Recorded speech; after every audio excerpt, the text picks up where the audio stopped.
دوجار پارتی دیموکراتی کوردستان کە گەورەترین حیزبی سەرچاحەی کوردستان و دەتوانین بڵێن هی عێراقیشە ڕای خۆی سەبارەت بە هەڵبژاردنەکان ڕاگەیان دەڵێ ئێمە بەشداری هەڵبژاردنێک ناکەین کە دەستی دەرەکی و پیلانێکیش هەبێ دژی هەرێمی کوردستان. لەسەر ئەم بابەتە ئێمە لەگەڵ میوانەکەمان قسەی زیاتر دەکەین و ئەمە دۆسیە یەکەمی ئەو شەممانە دەمانێت بزانین پارتی بەشدار دەبێ یاننا ئەگەر بەشداری نەکرد چی ڕوو دەداوە ئاتێبینیەکانیان چین و دەبێت لە بەرچاو بگیرن. میوانەکەمان زۆر بەڕێز ئاری هەرسین بەرپرسی لقی چواری پارتی دیموکراتی کوردستان ڕاستەوخۆ لە شاری سلێمانیەوە لەگەڵماندایە. کاک ئاری شەوتان باش، زۆر سپاس بۆ بەشداریکردنیشتان لەگەڵمان لەم گەشتەی ژووری هەواڵی کوردستان 24. با لە قسەکانی سەرۆک بارزانیەوە دەست پێ بکەین. سەرۆک بارزانی ڕاشکاوانە دەڵێت پارتی لەگەڵ هەڵبژاردنێکی شەفاف و بێگەردایە کە تعبیر لە ئیرادەی گەلی کوردستان بکات دوور بێت لە دەستێوەردانی دەرەکی.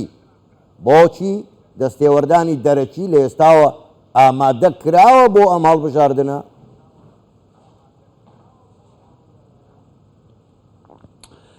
سڵاو لە حاکم فەرهاد، سڵاو لە کوڕی شارەکە. سەرچاوم زۆر سپاس دەکەم. وەڵا قوربان من حەزەکەم جارێ شتێک بڵێم لەسەر دەستەواژەی سەرۆک مەسعود بەرزانی. خۆی فەرقی هیچ جەنابی کاک مەسعود لەگەڵ خەڵکی ترەوەیە، جەنابیان ناچێتە بابی ئەوەی کە لە بچووکی حیزبێکە سەرۆکی حیزبێ بێ. جەنابیان لای ئێمە سەرۆکی کوردستانە، سەرۆکی فکرێکی نەتەوەییە. ویستم ئەوە ڕوون بکەمەوە. باش وارتی پرسیارەکەی جەنابیشتە فعلا ئەم هەڵبژاردنەی کە یعنی قەرارە بکرێ لە دەی شەشە، ئەمە لەو پێش زۆر باش دیزاین کراوە، بیری لێکراوەتەوە و بە قازانجی لایەنێکی دەرەکی لە دەرەوەی هەرێمی کوردستان و درێژکراوەکانی ئەوانەی کە سەر بەو مەبدەعەن، سەر بەو گروپەن، سەر بەو لۆبیە سیاسیەی خۆرهەڵاتی ناوەڕاستن، بەڵێ بە قازانجی ئەوان ساخ کراوەتەوە و باش ئەوەش معنایەوەیە کە ئینسان پێویست ناکە بەشداری هەڵبژاردن بکەس کە دیزاینی کراوە و باشە و پێشبینیشی بۆ کراوە و وە کۆتایی کەسی دیاری کراوە. کاک حاکم زۆر باشە. کەواتە کاک هاری ئەگەر تێبینیەکانی پارتی کە لەسەر هەم یاساکە بەخۆ دەزانی ینی دادگای بەناو فیدرالی هاتووە جێگای پەرلەمانیشی گرتوتەوە، جا پرسیارەکە ئەمەیە ئەگەر تێبینیەکانی پارتی وەرنەگیرێت ئەوانە ڕاست نەکرێنەوە کەواتە پارتی بەشداری ناکە لەم حاڵەتەشدا پارتی گەورەترین هێزی کوردستانە هەڵبژاردن ناکرێت، ئەنجام نادرێت. وەڵی قوربان ئەوان هەڵبژاردن ئەکەن ناکەن ئەو مشکلی خۆیانە، بەڵام ئێمە یعنی وەکو پارتی باشە ئەوانەی کە ویژدانیان هەبێ ئەزانن کە ئێمە حیزبێکی مەبدەئین بە زەرەری خۆشمان بێت، بەڵام لە مەبدەی خۆمان لا ناین.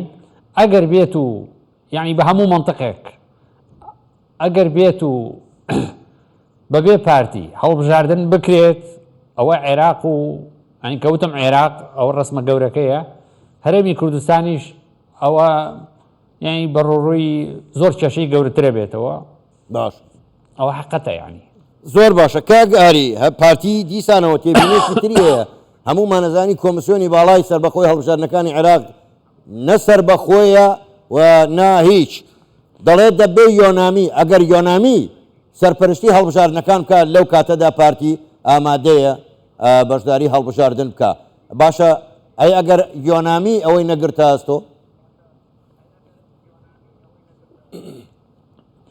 ناقوربان ئەوە گریمان یۆنامی هات و سەرپەرشتی هەڵبژاردنەکانیشی کرد. باشە بەڵام یۆنامی لەو کاتەیە سەرپەرشتی هەڵبژاردنەیە کە وەکو عەرزم کردی لەوە پێش دیزاینەکەی کراوە و نەتیجەکان دیاری کراوە. باش ئیتری یۆنامی چۆن ئەتوانێت تەسیری هەبێت لەسەر ئەوەی کە مستاقیەت بیا بەم هەڵبژاردنە؟ ئەوە کاتێک ئەبێت ئەو کاتێککە یۆنامی لەو پێش لەوە پێش ئاگاداری میکانیزمی هەڵبژاردنەکان بوو بێ بەڵام ئێستا 600 یۆنامی بێت لێرە سەرپەرشتی بکە هیچ قیمەتی نییە بۆ لەبەری لەو پێش دیزاینەکە کراوە لەو پێش کەمپیوتەرەکان پرۆگرام کراون و بەدڵی لایەنێکی هی دەرەکی هەرێمی کوردستان هەموو سەوتەکان تەوزیع کراوە زۆر بۆ عەدالەتێکی خۆیان بڕان پێێتی جاوای هیچ قیمەتێکی نییەوە کەواتە کاگ ئاری بە ڕاشکاوانە لەسەر ئەمەیان ڕابوەسینانی ئەو پیلانەی کە عێراق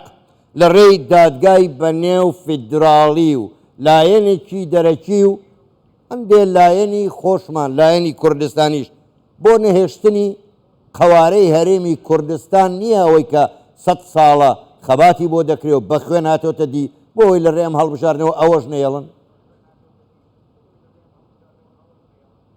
خۆی ئەزانی قوربان چۆنە من حەزەکەم یە قسەی جەنابە هەیە ڕاستی کەمەوە مەسەلە عێراق نییە ئەمە مەسەلە لایەنێکی دەرەکیە کە حەزی لێە حکومڕانی عێراقی بەدەست بێ ئەمەی کە ئەکرێت لە بەرامبەر هەرێمی کوردستان ئەمە نهێشتنی کەرامەتی میلەتێکە نهێشتنی کەرامەتی هی گەلێکە کەوتم میلەت مەبەستم کووردە کەوتم گەل مەبەستم کووردە بە پێکاتەکانیشەوە یعنی بە تورکمان و بە مەسیحی و بەمانەوە ئەمە لێدانە لە کەرامەتی هی گەلێک هی میلەتێک ئەمە نەخشە داڕشتنە بۆ نەهێشتنی هەرێمی کوردستان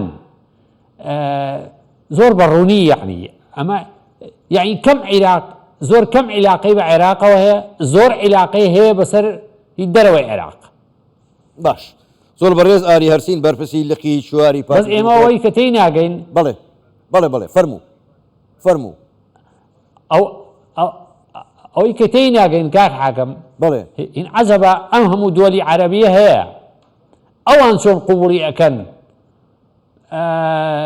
کە خۆیان ینی عێراق بە بەشێک لە وەتەنی عەرەبیە زانن سیر لەوایە ئەوان چۆن قوبوڵی ئەکەن لایەنێکی دەرەکی ناعەرەبی حکم بات لەسەر چارەنووسی عێراق ئەمە پرسیارێکە یعنی ئینسان لە خۆیەکە و زۆر سێری لێە بەڕاستی زۆر باشە زۆر بەڕێز ئاری هەرسین بەرپرسی لقی چواری پارتی دیموکراتی کوردستان ڕاستەوخۆ لە شاری سلێمانیەوە لەگەڵمان بووی گەلێک سوپاس بۆ تۆ شەوتان باش